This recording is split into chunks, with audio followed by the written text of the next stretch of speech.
नमस्कार, હું છું બટુક ઠાકોર, હાસ્ય કલાકારને જણાવતા ખૂબ આનંદ થાય કે આજે અમે તાપી જિલ્લાના ઉકાઈ ગામે લોક ડાયરા માટે આવ્યા છીએ અને અત્યારે હોટલની અંદર બેઠા છીએ અને મારી સાથે છે ગુજરાતના લોક ગાયિકા બેન શ્રી અલકાબેન ઠાકોર.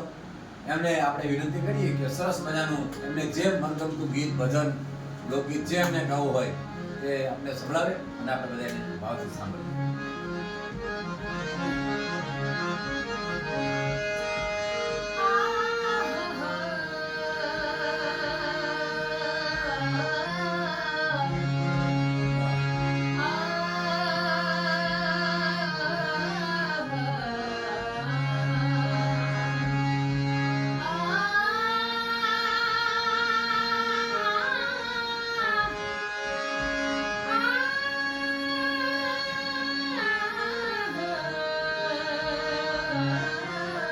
વાહ.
અલકાબેન વાહ બહુ સરસ મજાના ભજનો રજૂ કર્યા છે. આ છે અલકાબેન ઠાકોર, બહુ સારા એવા ભજનિક છે, લોકગાયક કલાકાર છે, ઓલરાઉન્ડર કલાકાર છે. ચાલો આપણે એમને વધાવીએ તાળીઓના ગણગણાથી. બહુ સરસ ભજન. ધન્યવાદ.